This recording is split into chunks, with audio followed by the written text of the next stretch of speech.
পুলিশের সাবেক আইজিপি বেনজির আহমেদের বিরুদ্ধে দুর্নীতির মামলায় যুক্তরাষ্ট্রে তার নামে থাকা দুটি স্থাবর সম্পদ জব্দের নির্দেশ দিয়েছে আদালত।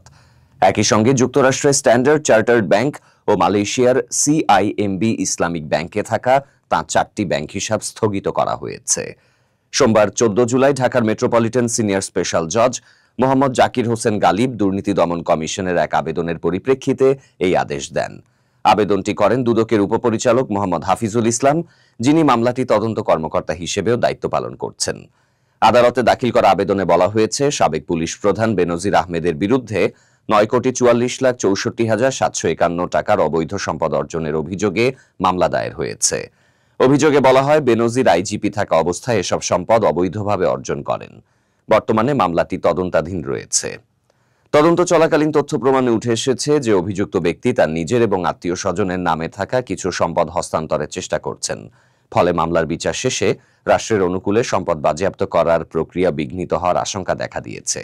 এই পরিস্থিতিতে আদালতে অভিযোগপত্র দাখিলের আগেই সংশ্লিষ্ট সম্পদ জব্দ করা অত্যন্ত জরুরি হয়ে পড়ে। বেনজির আহমেদ 2020 সালের 15 এপ্রিল থেকে 2022 সালের 30 সেপ্টেম্বর পর্যন্ত পুলিশ মহাপরিদর্শক হিসেবে দায়িত্ব পালন করেন। এর আগে তিনি ঢাকা মহানগর পুলিশ কমিশনার এবং র্যাপিড অ্যাকশন ব্যাটালিয়নের মহাপরিচালকের দায়িত্ব পালন করেন। জানা গেছে, 2023 সালের 4 মে বেনজির আহমেদ তাঁর পরিবার সহ বাংলাদেশ ত্যাগ করেন। পরে তাঁর বিরুদ্ধে ইন্টারপোলের মাধ্যমে গ্রেপ্তারি পরোয়ানা জারির আদেশ দেয় আদালত।